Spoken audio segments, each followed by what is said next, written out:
This is BS on Broadcasting. David Brody, a former national radio host and talent coach with 4 decades in the industry. You gotta understand what the score is and where you are in the game. And Marc Serber, a commentator who's called and hosted soccer matches for leagues and competitions around the world. Real panic defending from DC United, and continues here, and Lemid is finally beaten. It's the opening goal for Chivas. Together, they're on a mission to help every broadcaster be their best by learning from the best. And always talking BS. Brody, Serber on Broadcasting. Welcome to BS on Broadcasting. My name's Marc Serber alongside David Brody and Shawn Medow, and our inaugural guest tonight, Marc Followill. And just first, before we get to you, Marc, just want to give you guys a little bit of an intro to the show. And we decided that we wanted to do this just because we all love the art of broadcasting, and we just want to help every broadcaster become their best by learning from the very best. And so one of the reasons that we have David Brody on here is because he is a former national radio host and one of the best voice coaches in the country. And so we want to make sure that aspiring and up and coming broadcasters can get a leg up by learning from mistakes that even the best have made, so that they don't have to make those mistakes themselves. And we also just want to take a deep dive into the industry with guests like Marc's and others so that we can all understand how to navigate the seemingly constant changes and evolution together as we go through it. And so, as we said, Marc Followill, is such a pleasure to have you here tonight. For those of you who don't know, he is the voice of the Dallas Mavericks, FC Dallas, and also does soccer for Fox, where he is called the World Cup, as well as many other big, important matches there too. So Marc, thank you so much for joining us. It's such a pleasure to have you with us. Yeah, Marc, David, Shawn, it's great to be with you guys. Really looking forward to our chit chat tonight. And so Marc, let's just jump right into it. What is the biggest mistake that you've made, and how did you overcome that? That's a great question. So, man, we really did. You did not lie, Marc. We jumped right into it. As far as biggest mistake, as I reflect on things, that's a great question. I recall, I'll think of something that's near and dear to our hearts, Marc. During one of the World Cup games, there was a particular goal that was scored in a Japan versus Senegal match that I had, where I wasn't exactly sure because, as you know, we were calling it off a monitor. And it was a very weird, build up and a cross coming in, and the stadium was open air, and it wasn't, and it was not a lot of people on that end of the field. And so you couldn't see a lot of crowd reaction. And so anyway, it was one of those moments. And then there wasn't a whole lot of reaction from the players as well. There wasn't a huge celebration because it was kind of early in the game. So anyway, the whole point of that is being really confused and not realizing that it had gone in. And that it was a goal, and just kind of like pausing and being clearly a little unsure and a little confused and like, what do we have here? Is it an own goal? And it wasn't an own goal. I mean, it was just, it was obviously something that I missed. And so, that's one that has stayed with me for a while because that was on a big stage. And so how you overcome something from like that is you just got to shake it off as quickly as you possibly can. In moments like that, you've messed up. I don't think that you have to make a big deal out of it. You just kind of move on. You've got another partner there. You've got replays that are going to be shown pretty instantaneously right after that. So you know that you're going to kind of get on into the next thing. And it just keeps moving, man. It's live television. So it's a little bit different than the mistakes that are made by somebody who's writing a story for a newspaper article, where you have to go back and provide corrections and everything like that. Whenever you make mistakes, as the, journalistically ethical thing to do, of course. In this case, this was not a mistake of wrong information. This was just, a mistake of I saw something that a lot of, or I didn't see something, I guess I should say, that a lot of people did see, and just was, kind of embarrassingly confused in a moment. So that's one, like I said, that's hung with me over the years. that's bugged me. But the rest of the game turned out fine because you just you have to get over it and move on to the next thing. Maybe one thing I've learned from being around professional sports and calling Maverick games. Now I'm in my 23rd season working with the Mavs, between radio and television broadcasting. This is my 17th year on the Mavs TV broadcast as the play-by-play voice. And, look, the art of being a successful athlete in professional sports is that you have to have a very, very short memory. And whenever you've made a mistake, you've got to be able to move on to the next play very, very quickly. And that's the case for soccer players, basketball players, football players, and right on down the line. And I think that's the same thing for a broadcaster, too. If you're doing a live sporting event, it's coming at you fast and furious. Nobody's going to get everything right in every game. And, whenever a mistake is made, if it's a factual error, try to go back and correct it if it's at all possible. If it's just an error of, something stylistically or just the mechanics of broadcasting and you missed it, there's not much more that you can do, but just kind of try to put it in the past and, make sure you recap the event. You recover from the mistake, recap what happened as best as you can, and then kind of move on to the next thing that the game is going to present you. And we talk about how broadcasting has evolved. And one of the things, it's been around for a while, but relatively new with what we have to deal with is, you make that initial mistake, you get over it, you make sure that it doesn't affect the rest of the broadcast, but you're going to deal with a backlash from Twitter, from social media. How do you kind of handle that noise and block that out so maybe it doesn't envelop you and it doesn't affect, the way you're feeling after and going into your next performance? Well, from a social media perspective, look, anybody that's going to criticize something that I've ever done on there, look, nobody is a harsher critic of my work than I am. So, I've known when I haven't had a good broadcast or when I've made a mistake or whatever.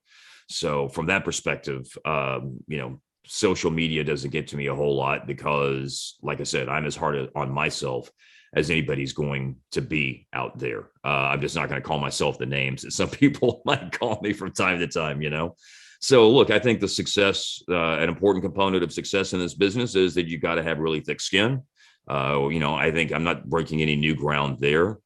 And then I think that the way you kind of have to approach social media is somebody actually asked me recently, and then on a Maverick fan said, you have your own podcast now. You were on somebody else's podcast about the Mavs recently. Do you find that your fan interactions are better since you've been doing this stuff? Because it seems to me like the broadcaster fan relationship has improved since you've been out there a little bit more. And my response back to that was, well, I don't feel like that's the case because I feel like that 90% of the reactions, well, number one, at a game, all of the interactions I have with people are always positive. And online, 90% of the interactions I have with people are fairly positive. And the other 10%, then you just kind of got to pick what you're going to do. You can try to constructively engage with people. You can ignore, you can mute, you can block, you can do all those sorts of things, or you can not constructively engage. You can engage in an argumentative way. And there's people who do that as well. And I certainly have done that myself too. But I don't think at the end of the day that necessarily gets you anywhere. I think that the best thing that I would tell somebody to do is, if you are susceptible to that sort of thing getting to you and it making you question your confidence or anything along those lines, then I think that you've got to kind of find a way to stay away from it, as reasonably as you can. Don't search your name after a game. Because if you think that you're getting a little bit of heat, think about what a guy like Joe Buck gets, because I have looked at that before and it's mind-blowing, the amount of vitriol that's directed his way over the course of a game. And it happens a lot with big-time analysts as well. It seems to me like for a play-by-play guy, maybe he's in the on the radar a little bit more than your average play-by-play person is. It seems like sometimes a lot of the social media hate is more reserved for the person giving their opinion, the analyst. But if you're susceptible to that getting into your head, then, I think the best thing that you can do is try to kind of isolate yourself and stay away from that. But the place that you want to get to ultimately is this, in terms of social media backlash and things like that. If I asked 100 people what they wanted out of a sports broadcast, I would get 100 different answers. And therefore, I don't think that you can the death of all talent is confusion. And if you go into a game and you're confused by all of the things that you're getting from a social media perspective about, well, you shouldn't do this, and why aren't you doing this, and I don't like when you do this, et cetera, et cetera, et cetera, then you're never going to be able to do a broadcast that's really true to, that's going to maximize your talent and is going to be true to being yourself, because that's really one of the key components of broadcasting is come on the air and be yourself to the degree that it's possible. So I think that the place you want to get to is having confidence in your own abilities and your own way to do a broadcast, and realize that you've got to trust your intuition a little bit and trust your years of experience and your training and the practice and the time and the reps that you put in on all this sort of stuff, and realize that, I know I'm not going to be able to please everybody out there, but hopefully I can connect with enough of my audience that it matters. And even more importantly than that, I hope that I can do a game that is going to please the stakeholders in the broadcast, the Mavericks, Bally Sports Southwest, the NBA, for example, in the case of a Mavs broadcast, or if it's FC Dallas, and the local channel that carries the games here, and Major League Soccer, and et cetera, et cetera, et cetera. So, to me, I think that's probably how you have to kind of navigate the troubled waters of social media. But one thing I would close with is I wanted to go back to something I said earlier. I think that people maybe worry about that a little bit too much, because I think that especially when you're the voice of a team and you've been around for a while, most of the time what you're going to get is pretty positive feedback. And the challenge then, of course, is staying grounded and not letting that lift you up, from a standpoint of thinking, oh man, I'm so great and everything like that, because, obviously you could stumble and fall at any point, anytime during a broadcast and make a mistake, like about something we were talking about earlier, or have some sort of error, or, something along those lines. So, that's one, like I said, that's one thing I would want to close with on that process is I don't think that, you should be as afraid of social media as maybe it seems like, because while the waters can be treacherous, there's a lot of good people out there, and I know sometimes it doesn't seem like it, but there's not a whole bunch of people out there that's just waiting at every opportunity to tear you down. It does seem like that sometimes, but I think the people are better than that, and that's not always the case. And just Marc, kind of a question to open things up to Brody, because I think this is more in your wheelhouse, but as you've gone along your journey broadcasting, what are kind of some of the things about the art of broadcasting that you've learned, and what would you say is something that you're working on right now? Things that I'm working on right now would be that I think it's a good thing to always watch, to tape your games, to listen, to go back to what you're doing. I think that all announcers have crutch phrases, some of which are very, very popular with fans. And, you want to keep those things because people like them.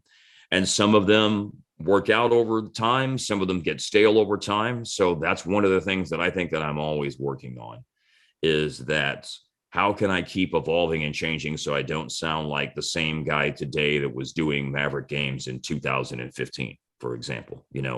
Are there new things I can say? Are there things that I used to say that I can start phasing out? And an NBA game, there's a lot of baskets made. And, one of the things I learned a long time ago from a professor at school was, you want to say, you want to find other ways to say a basket is good or no good, other than just saying good or no good. So you've got to be able to find other different and unique verbiage. And some things I've used for a long time, and some of those things have been phased out, and I'm trying new things and saying new things as the years go by. So that's something I'm always working on, is that I think that you want to try to, constantly be in the process of reinventing yourself. Viewer habits change, reader habits change when it comes to journalism. Media consumption habits are changing. So clearly, I think that it's also incumbent upon the broadcaster, or the writer for that matter, if we're going to look at it from that perspective, you want to be changing yourself, because again, the habits of the consumer are changing, and you don't want to get stale, and you don't want to sound like the same guy that you were a long time ago. So that would be something that I would say that I'm constantly working on, is what are ways that I can change my verbiage and vocabulary and words and lingo and slang. And, how are you evolving as a broadcaster? Because games are changing. For example, when I first started doing college football, because I do college football games, I did some for Fox for a while, and I do some recently for the Big Ten Network. Well, college football's changed a lot, as you guys know, in the last 10 years. The game's played at a much more up-tempo pace. It's harder to work the analyst in. You've got to be a little bit, got to subjugate your ego a lot more now as a play-by-play guy and get out a lot more quickly because the tempo of the game is faster. And so the space for the analyst is shorter. And of course, ideally in a TV broadcast, the star is the analyst. We all think about that because of John Madden's recent passing, of course.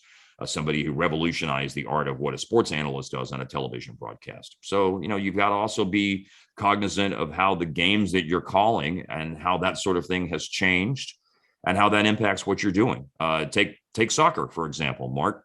From broadcasting that years ago, a shot would occur and the shot would be way off target. And it would go into the stands and the goalkeeper would put the ball down and, walk back towards the goal line and run up and take all this sorts of time for a goal kick, that goes way downfield. And that, of course, is a time when you can get a promo in or something, some sort of sponsor read or something like that into a telecast.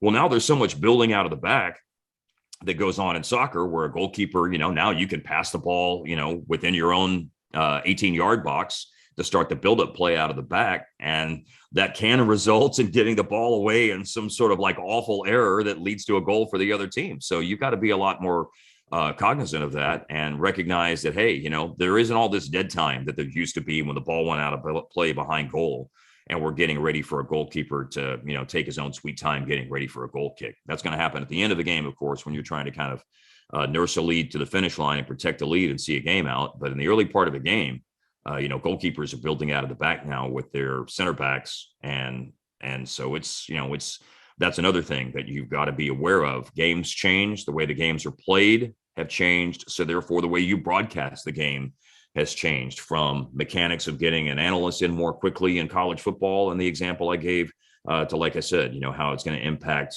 the extraneous things that you have to do in a broadcast in soccer because of the nature of building out of the back now and how, there isn't all this sort of free time that used to exist in that sort of specific scenario that I laid out.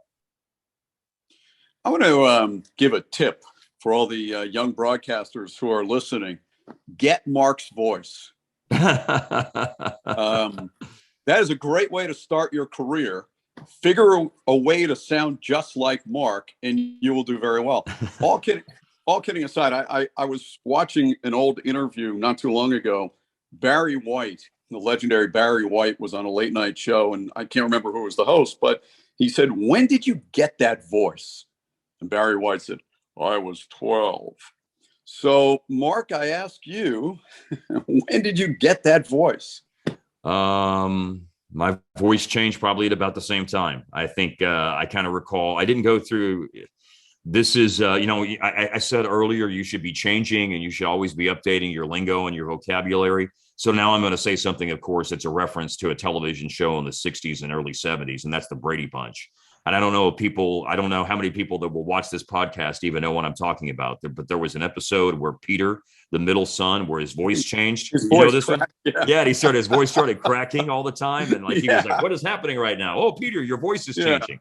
I didn't really necessarily remember going through that. All of a sudden, I just recall like in 7th or 8th grade when it was time to read aloud in English class or history class. It's like, wow, my voice is a lot deeper than I recall it being. So it was just kind of like a thing that happened at that age. The thing, though, that I've had to refine over the years, of course, is that I did grow up in small town Texas. So, for example, the letter that is spelled T-E-N would have been said by 16 or 17-year-old me, not as 10, but as 10. A lot more like that because I grew up in small town Texas. So obviously there's been, work done to try to eliminate the regional accent that I've had. And I still think, by the way, that you can notice it, especially if I have to say words like that have the IR together in it, like fire. That's something I have to really be, or environment, is a word that I have to be kind of careful of as well, because it's easy to say environment, or something like that. It's easy to slip into that. So there is work that had to be done in terms of eliminating the regionalized accent.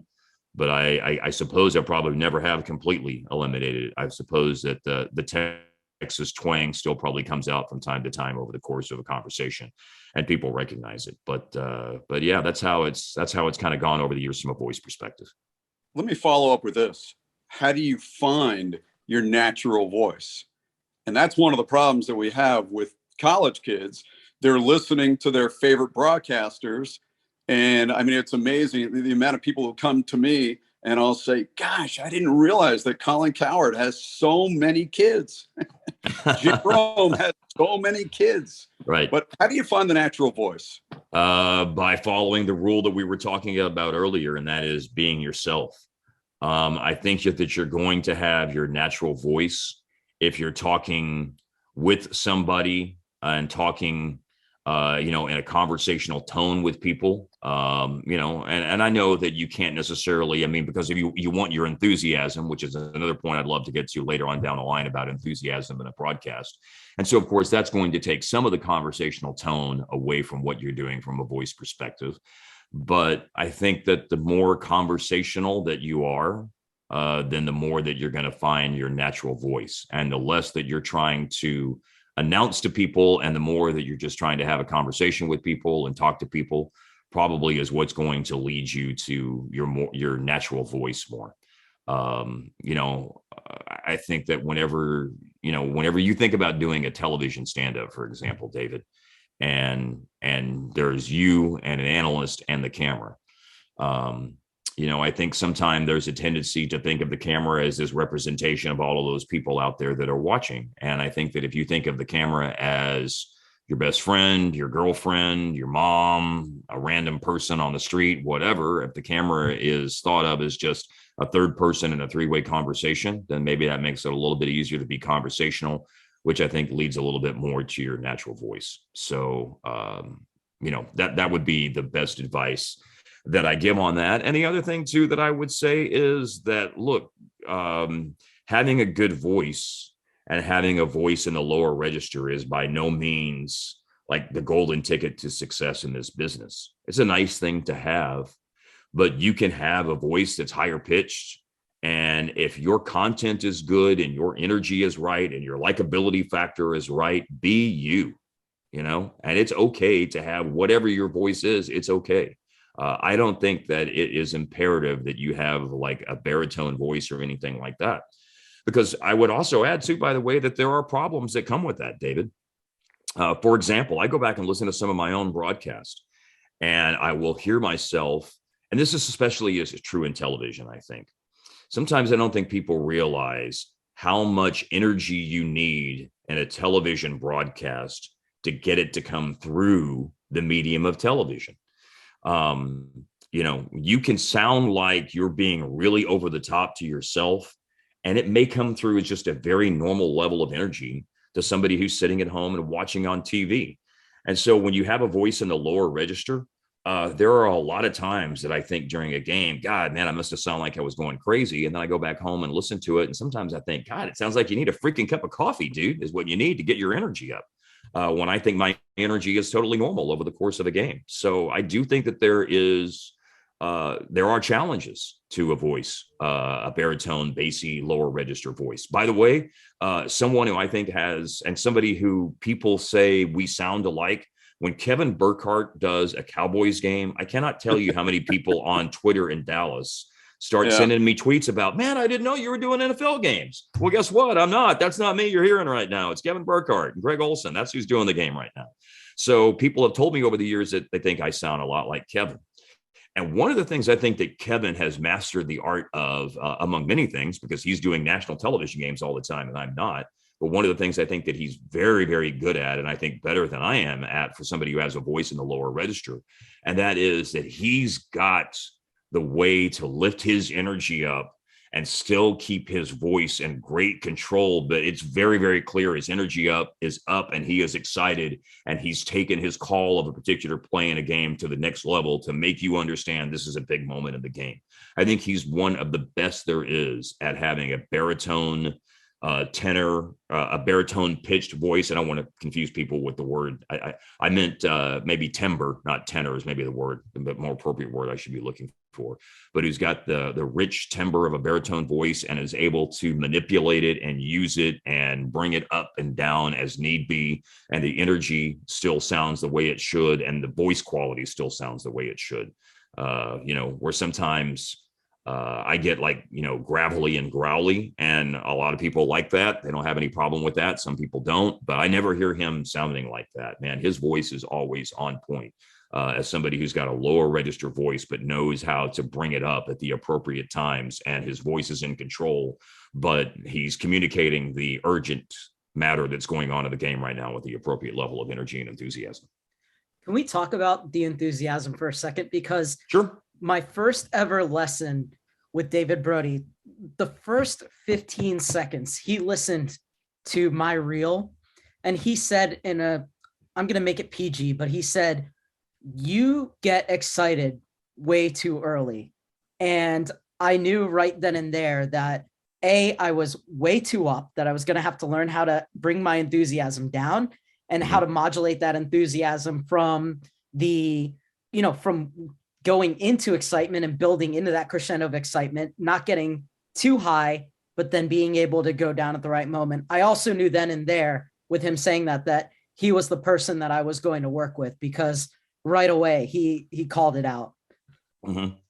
Well, I have a lot of different opinions about that and a lot of thoughts about that. From an enthusiasm standpoint, this is rule number 1 of Followill broadcasting. And I'll make it PG. I'll follow along the way that Marc did. And that is that if I don't sound like I give a crap about the game that I'm calling, then how can I expect the person that's at home on the couch to give a crap about the game that I'm broadcasting? Of course, obviously, there's going to be diehard fans who are always going to, care very, very deeply, no matter who's announcing the game. But I do think that you, as an announcer, it's incumbent upon you to have a level of enthusiasm to sound like, hey, man, the most important game that's happening is the one that I'm doing right now. And that goes for if I'm calling a high school football game, which I do that for Valley Sports Southwest down here, or, a Big Ten game that's pitting an FBS Big Ten team against an FCS team that's probably going to be a big blowout. You still want to hit the important moments of the game with the appropriate level of enthusiasm, and, that indicates, hey, man, this guy is prepared and into the game, and this is going to be a good watch, and he's excited about it. So I'm excited about it, and I'm going to invest in it. So I think enthusiasm is a very, very important thing in a broadcast. It's something that I very, very much live by. As far as getting enthusiastic early in a broadcast, sometimes I do, I think it's important to say this. You do have to have a little bit of a feel for what's happening in the game. And if an exciting moment happens in the second quarter of an NBA game, you don't know what's going to happen in the fourth quarter. That second quarter 10-0 run that's included, Luka making 2 ridiculous step back threes or something like that. That may be the moment in the game where the team is taking control of the game. And so I don't think that there's anything wrong with getting super excited about something at an early stage of the game if you can sense this is, a big moment in the game. I have always felt comfortable in my own skin or listening to another broadcaster that it's okay to be excited early in the game, because this may be the moment where the game is in essence being decided, and it may not be something that comes down to the fourth quarter or something along those lines. Now, that's all, of course, subjective. That's just my opinion about it. But I think that, enthusiasm is a key component. Obviously, preparation and information and credibility and being a source of factual information, all of those things, of course, are important as well. But, I embrace enthusiasm. And I think that, you want to convey to somebody at home that, this game right now is a big deal. And I want you, the viewer at home, to watch it. And I want to make you care about it more than you were maybe initially going to care about it. So you will watch it, because we are in the journalism business, of course, and we want to be credible, factual sources of information, as I said a minute ago, but we're also in the entertainment business, as well. And the idea certainly is to keep eyeballs on the television screen or on the radio, keep ears on the radio for as long as you possibly can. So you guys may have something you want to jump in to say about it to keep the conversation going, but that's my kind of view on it. Yeah, I just want to follow up on that. I think that maybe there's a little misunderstanding here. When Serber was doing his stuff, it wasn't a matter of, okay, there's a goal early on and you can't be enthusiastic. That was never the issue. The issue is you're starting a broadcast and all of a sudden you sound like you're in the last minute of a close game. Yeah. That's the issue. And that was the problem that he had. Never said you can't be enthusiastic early on in a game. No, obviously you can be. Yeah, but, sure. You know, and to me, a lot of it is also having a feel for the game. Yeah, you know, you have to understand that. And a lot of young people, you know, they'll do a football game and the team scores a touchdown and now they're within 35 points with 2 minutes to go and the broadcaster is going nuts. Yeah. And it's like, you got to understand what the score is and where you are in the game. Absolutely. Yeah, absolutely. 100%. And I think you bring up excellent points, David. Yes, there's a time to be enthusiastic early in a game, but obviously I think it gets back to our earlier discussion of how do you find your voice? And that is all part of it, is that being in the right element of control when the opening tip is happening of a basketball game or the opening kickoff in a soccer game. You know, one of the things I find that helps me in those things, David, of being in the right element of control whenever a game starts is at the beginning of a game. That's whenever I like to have, and again, this is very subjective. It's just my personal opinion about it. But that is kind of when I like to make sure that if I'm more focused on setting the table of some things about the teams that are involved rather than calling the first few 30 seconds of a game or the first few plays really intently, the first few shots of a basketball game really intently or something like that. If you're telling people this is the record, the records of the teams are 7-4. If you're telling people that the Mavs are coming off a 102-98 win last night over the Toronto Raptors, which is actually what happened last night. So if we were doing the Mavs Suns game that's about to happen tonight, that's not that we're not doing because it's on TNT. If we were doing that, that would be something I'd want to say in the first couple of minutes of the game. And that would be sort of something that eases me into the game where I'm entering the game at the appropriate level of voice, enthusiasm, and that sort of thing, you know, exactly. Yeah. One of the things that, you know, I hear this all the time from the young broadcasters.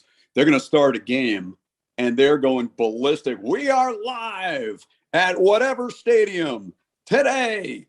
And I'll say to the young broadcasters, watch Al Michaels call a Super Bowl. His intro, and I've really paid a lot of attention to this. His intro is the same for a Super Bowl as it is for a pregame show, for a preseason show. Right. He is composed. He doesn't let the moment get to him, and that's the mark of a seasoned veteran. Mm-hmm. Where the young announcer doesn't quite get that, and that is a lot of what we're talking about with, you know, understanding the situation. You don't want to start by screaming as loud as you can that you're about to do a football game or a basketball game. And the same thing with the ending of a game. And Mark, I'll give you the floor, Marc Serber, in just a minute. One of the things, another thing that I hear all the time is young broadcasters go ballistic at the end of games. Mm-hmm. Ballistic. And I'll always say to them, all right, I want you to think about that one indelible moment in TV sports history. And I want you to think about the way the announcer sounded in that moment. It's a home run by the Wizard, and we'll see you tomorrow, folks. Right. One of the great calls. Do you believe in miracles? Yes. Another great call. Not screaming, not yelling, and yet so many young broadcasters don't get that. Yeah. Well, you know, an interesting thing too about coming on the air, and maybe in some defense of young broadcasters, what if I threw this theory out just kind of to keep the conversation going? There are, and I'm not going to like specify who, but I have worked with television executives who want people to come on the air and establish that there's this huge game that's happening right now, even though if it's just a random regular season game. Yeah.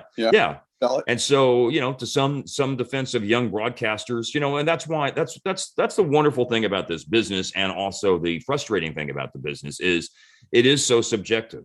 And so you do get so many like different mixed messages out there of, well, you should do this or you should do that. And it can be frustrating, to sort through of all of that. And I guess that's probably why, repetition and opportunities to do it and get comfortable in your own skin. That's why those things are so important, because then you get experience and you understand what the right thing is to do for you. But I kind of wonder, David, do you get that sort of feedback? Do you tell someone that, hey, I think that you should come on the air and this should be your cadence and this should be your volume and this should be your level of enthusiasm?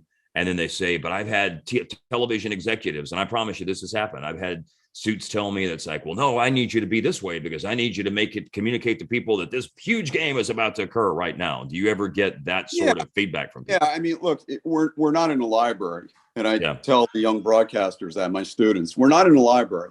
We're not doing this. But again, and I'm not saying that you're not trying to sell the game, because of course you are.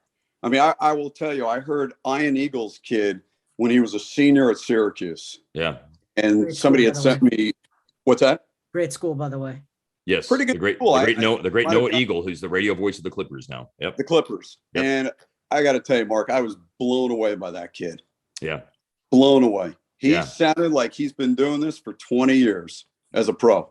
I've worked with Noah, on some projects for Fox, including the Junior NBA. The NBA was starting a project that was sort of like the Little League World Series, grassroots basketball with an NBA affiliation. And so we worked together for the first two iterations of that tournament, and then COVID's gotten in the way since. But in 2018 and 2019, that happened at Disney World in Orlando, Florida. And I worked with Noah on those. And man, he's such a pro at such a young age. He's a pro. And of course, and now he's getting the chance. He did the SEC on CBS during college football. He did the Cowboys 49ers Nickelodeon broadcast the other day. That was opposite. Good. Yeah, that was opposite Nance and Romo. But I think that I think that the point that you made that is really the best, and the best advice is listen to what the great ones do. Yeah. And and the calls and how they come on at the beginning of the game, that they never seem overwhelmed. Joe Buck, Al Michaels, Mike Tirico, on down the line. Yeah. Those guys never seemed overwhelmed by the moment at the beginning of a game. And then, I mean, you mentioned a couple of great calls from Jack Buck and from Al Michaels with the Miracle on Ice. Think about Vin Scully, because this is another thing that I think that people can learn too in the industry, is that the pictures will always tell a much, much better story than anything that I could say. And so Vin Scully's iconic call, the 1988 World Series, Game 1, Dodgers and A's, Kirk Gibson, high fly ball hit to right field. She is gone.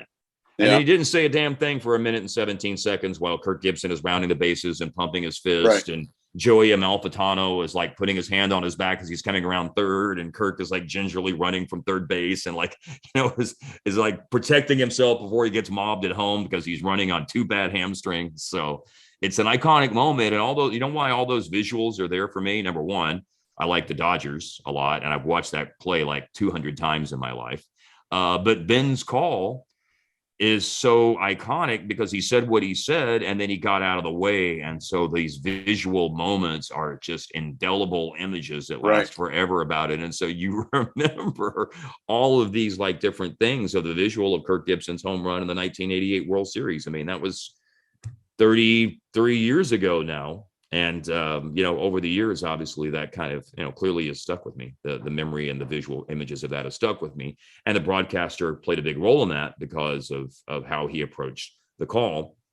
And he understood that the imagery is going to say things much more powerfully than any sort of flowery words and vocabulary and adjectives that I can come up with at this point. Shawn, you're a really good young up and coming broadcaster. Going back to Mark's point, what are some mixed messages that you've gotten in feedback you've received? Definitely things about, and Mark, you're way off. I'm not anywhere close to people my age. I'm same graduating class as Noah Eagle, by the way. So long way away. So basically things that I get a lot are not to imitate people, but then also to imitate people. Right. You know, take little bits of what people do. Those types of things are always strange to me, because I think you could probably track Vin Scully and find who he heard as a kid listening in Brooklyn and figure out who he was replicating in his early years, etc. I don't know. So for me, the mixed messages have been plentiful. That one always sticks with me, because I've been told you're getting too much like John Strong on these goal calls. You're getting up and up and up and up. But he does it because he was in a church choir and he learned how to use his voice and go up the octave. And I'm a musician too. I've learned a little bit of that stuff. And so I kind of naturally went that direction. So in that case, might sound a little bit like him in that way, but he told me once that you want to go down, not just up. And that changed everything. I started trying to do that on goal calls more often, and you just try and hone it. But, you know, listening back to yourself, like Mark said, that's been the best advice I ever got, because I would hear it and go, I am using the same word for pass over and over and over, or whatever it might be. And I think those types of things. And, you know, I was going to ask you, Mark, about energy as well. What do you do in a 0-0 FC Dallas game or a blowout Mavs game where you're just trying to kind of keep the energy alive in those little moments, balls in the middle of the park? You're just trying to keep the fans engaged at home who are listening or watching. I mean, it's 0-0. It's boring. Maybe there's been 2 shots or something. Like, what are you doing to keep people engaged? Well, you know, the thing about a 0-0 soccer game is it can still be exciting, because there could be a goalkeeper who's doing incredible things. And so, you know, we've had, and also, by the way, you know, it can be exciting because the result of the game could mean, hey, you're going to go on the road and take a point, you know, and that's a good result for FC Dallas. You know, if you go to Seattle and draw 0-0, you know that the end of the game is probably not going to be boring, because Seattle's probably going to be pushing forward, looking for a goal because they want to win at home. And you're going to be happy as hell to get out of there with a point. So naturally, I think that those kind of games are probably going to have drama to them. You know, if it's a Maverick blowout game, then I think that the things that you have to do that's where your preparation comes in, because there are stories about people who will be on the floor who don't play as much that you can tell. There will be, you know, if you're the team that's doing the blowing out, you'll get to have some laughs and some fun, but you obviously want to do it the appropriate way. You don't want to seem like you're clowning on the other team or disrespecting the other team or anything like that. But I think that you can have some fun and let your personality come through. You know, if you have a good analyst with you, of course, you're going to be able to, you know, have a back and forth with them that hopefully is going to lead to some laughs. I think that, like I said, you can let your personality come through and people can learn more about you. Maybe there's some story that you have to tell. And I don't think that it's if you get into something about something totally off the wall about, you know, if you're on a road game and you went to a restaurant that day that you really liked that stood out to you, there's nothing wrong with that story, because people learn more about you. And especially when you do these games where you're doing 70 some odd games a year, or gosh, are you doing baseball and you're doing 150 games a year? People are inviting you into their homes for a lot of nights over the year, and you basically become part of the family. And so likability and them getting to know you more than just as the guy who's calling the game and the plays in the game, and feel like that they're more invested in you as a person, you know, that's really important. I had a program director in radio and sports talk radio a long time tell me this about the sports station we have here in Dallas and he didn't just tell me this, he told everybody this. This was at a staff meeting when he first started at the radio station in 1996. And he said, if all we're going to do is be a station that people come to listen to for hot sports takes after a Cowboy game, then our ratings are never going to climb out of the 2s, and we may stand a good chance of not even being on the air in 2 or 3 years. We want people to connect with us on a personal level. and they need to become invested in who we are as people. And then we'll have a chance to grow our listener base. They'll listen to us because of who we are, not because of what is solely happening in the sports world. And we'll have, great ratings, and we'll be established, and, people will be listening, a whole lot more. And by the way, that's what drives ratings in radio, is not the amount of people. It's not the the number of listeners. What drives ratings is the time spent listening. So you can have a lot fewer listeners, but if they listen all the time, you're going to have a great ratings number, as opposed to just having a whole bunch of people who tune in for 5 or 10 or 15 minutes or something like that. News radio, that's how they, people check out the news and the traffic and the weather. And that's how you get good ratings for a news radio station. But I digress. From a sports radio standpoint, he said that, and that advice has stuck with me 25 years later. Because I do think that one of the things that I've always tried to do a nice job of over the years, I hope, is that I treat the serious moments of the game very seriously.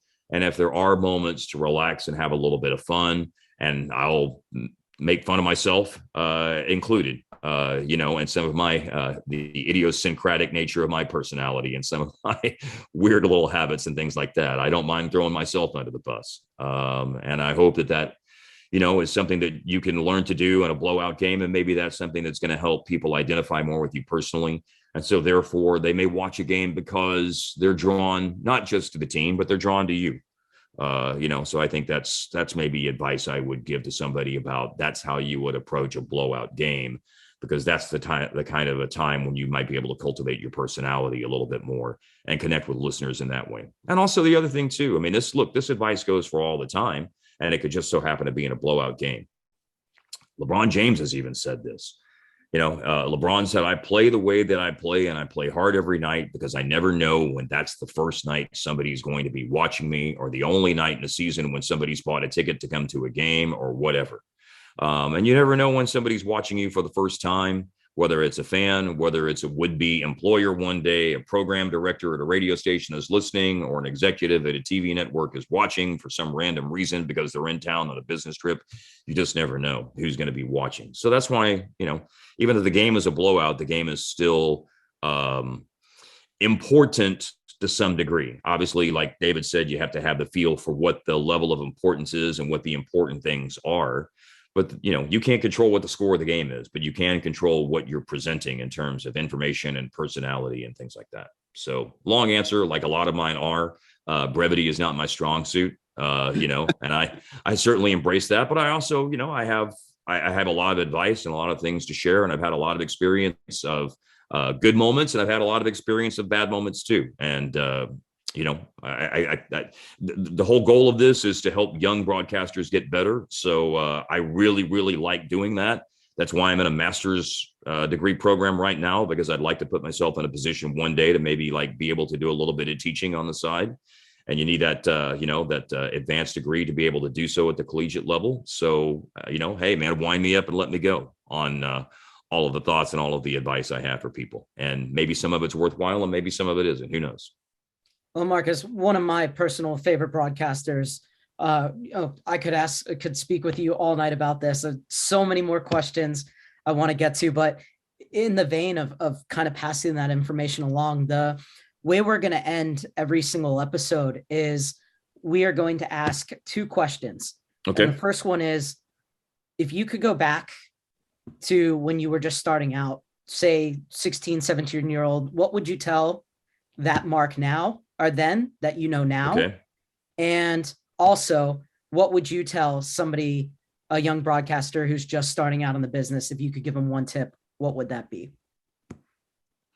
Well, the thing or things that I would go back and tell myself is that, number one, you are going to have to develop a thick skin, because that did not come naturally to me at the very beginning. So critiques and criticisms and advice and things like that, I took a lot more personally than I should have early on in my time in the business. So I would probably go back and give myself that advice. The other advice I think I would give myself is I think that I probably would have tried to push myself out of my comfort zone more. I didn't do that a lot as a young broadcaster. For example, like I was a radio guy and I got into the business with the dream of doing radio and only radio. And, TV was not something that was on my radar. When I started doing television for the Mavs, it's not something that I went into with like a great deal of enthusiasm, because I thought to myself, man, I'm not going to be the eyes and ears for somebody who's like sitting at home and hanging on every word on the radio. And I'm not going to be this great describer anymore. Now I'm just going to be like a traffic cop. Well, TV play-by-play is a lot more than that. And so I had a gross misunderstanding of what makes a good TV play-by-play guy, number one. So I would go back and tell myself that. But I guess also I would go back and tell myself to embrace more and different opportunities and push yourself out of your comfort zone. Because at 50 years old now, I appreciate your intro earlier about some of the things that I've gotten to do in my career. And I'm very, very happy and pleased with how it's turned out. But maybe if I had given, if I had been more open-minded to some different opportunities younger in my career, maybe I would have gotten some different experience. Maybe I'd have gotten some television experience, and maybe I would have understood, maybe I would have spread my wings in a different way at a younger age. And doors might have started opening even more quickly for me than they did, or different doors might have opened for me. So I'm very happy with all the doors that have, but who knows, maybe even bigger and other opportunities could have developed. And I don't want that at all to sound like, look, I've been enormously and immensely blessed, but I guess, I think being open-minded and being, willing to embrace any and all opportunities will potentially lead you on even more paths. You'll have more things to choose from, I guess, is kind of what I'm trying to say. You might have more opportunities that get to you at an earlier age, than some of the things, that I experienced. So that would be maybe a little bit of advice I would go back and give to myself. And then as far as advice I would give to a young broadcaster, it would be to embrace every opportunity for learning that you can when you're studying for your degree. Because I assume, like a lot of people, that your target audience for this is, a high school age aspiring broadcaster who's preparing for college, or if not a collegiate age, broadcast journalism major or mass communications major or whatever. I'm assuming a little bit, but I'm guessing that's kind of your target audience. I'll take whoever will listen. If you click on this by accident, we get the metrics. Sure. We only have so much to bribe people,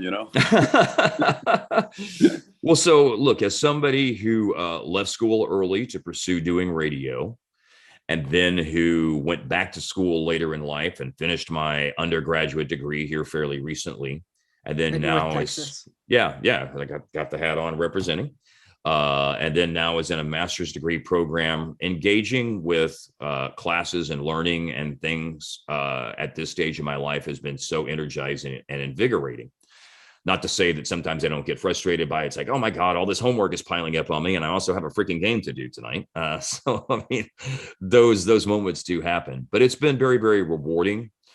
And so you learn, you just learn so many things, and so many, about things in the world and about subjects that you just never know how those things are going to help you grow as a person and then grow as a broadcaster because of it. And they're going to help your skills in communication. They're going to help your skills in writing. They're going to help your skills in researching and all of these sorts of things. So I would say my advice to a young broadcaster definitely would be embrace everything that you're taking from a course schedule perspective, because it all has meaning and it all has value. The only thing of value is not just your radio or your TV or your newspaper writing or your digital media, social media analytics classes, or whatever those sorts of things are that you're taking. Everything has value. Literature has value. History has value. Sociology has value, and on down the line, all of it does, because you're just learning so much about communication and, responsibility and dedication and goal orientation and finishing a task. And there's so many skills that college teaches you, and so many skills and so many things that you can learn from non-media related classes that I think will help you grow as a person. And the goal of this should be not just for a journalist or a broadcaster, but for all of us. We should be lifelong learners.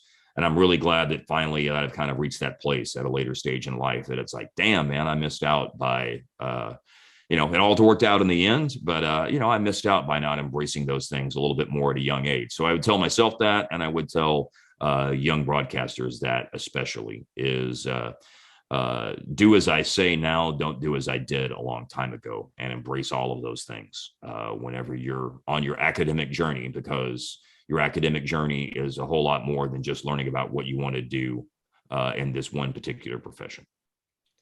Mark, I can't thank you enough for your time tonight. It's been wonderful speaking with you. Last thing before we let you go is just want to know where we can catch you, not only on social media, but also on the broadcasts as well.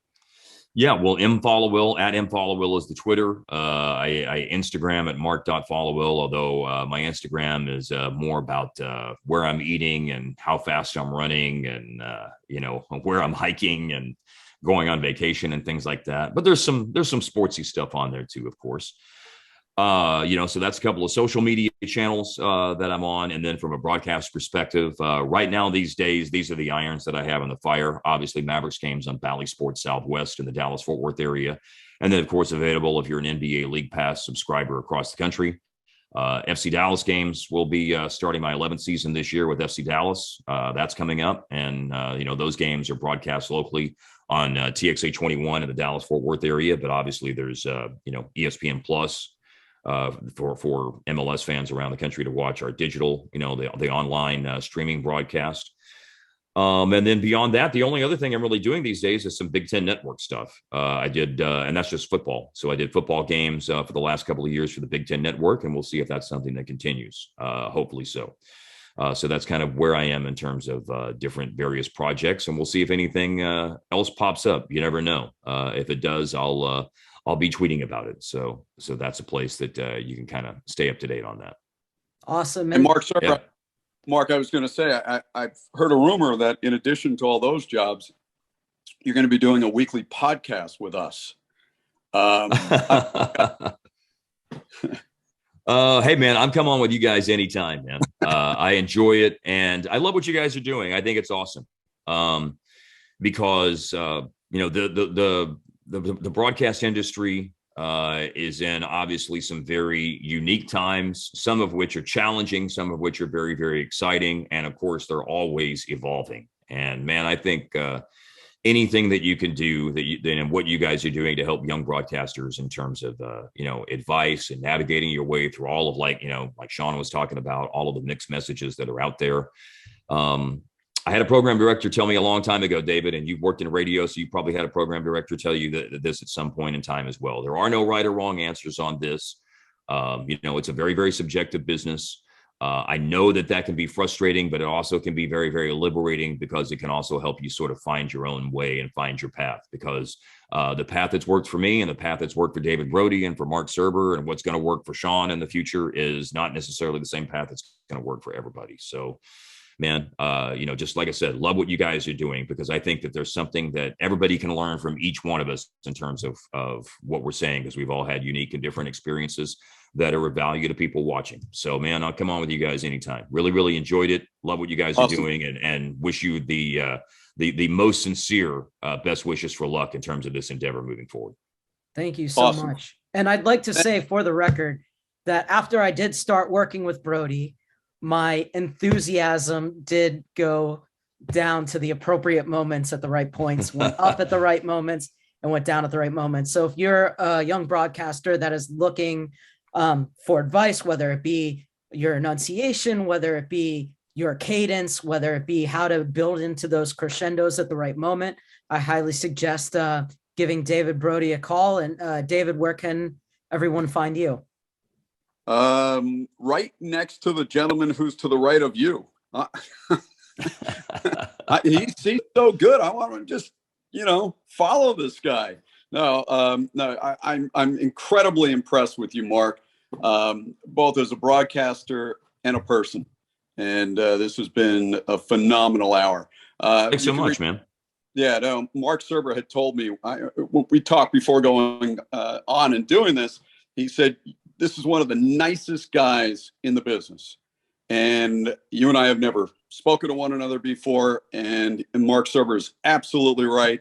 We need more people like you. Oh, so, thanks, man. Well, that's doing your thing.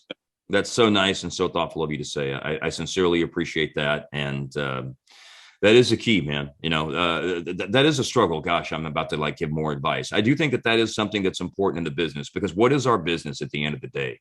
It's people like it's giving you feedback, and it's basically people telling you how good you are. You're doing a great job, and that's sort of like the indicator of success. And it can be hard to stay grounded. So that's a really, really important thing, is you got to stay grounded. And, I'm in a media ethics class in my master's in journalism program right now. And one of the things that, one of the things that can give you moral autonomy in the world is to follow a philosophy of basically, treat people the way that you wouldn't want to be treated. And, that's I didn't need that media ethics class to illuminate that for me, but, I've always thought that, but clearly that's something that's helped illuminate it a little bit more here, even at a later stage in life. So, man, I really appreciate what you had to say, and back at you guys, because you guys have been awesome to talk to. Well, thank you. And Marc Serber, you know where to reach me, David at sportsbroadcastingcoach.com. And because you're allowing me to do this podcast, the next coaching session for Serber is on the house. Not bad. We got to get David. Bad. I guess we got to get David on Twitter, though, right? If only I had some games to do. Shawn, where can we find you? Just my name, Shawn Medow. You can see the spelling in the show notes. Just .com. There's contact info there. Don't know why you'd want to reach out. I am nowhere near these guys' levels. I apologize for bombarding on this parade, basically, because this is awesome. Marc, so cool to virtually meet you after hearing you for so many years. So thanks for giving such great advice. I'm taking a lot of this in, and I hope people do too. Thanks, Shawn. Appreciate you. And everybody, thank you so much for joining us here on BS on Broadcasting for what we hope is the first of many episodes. Thanks again, and have a great evening.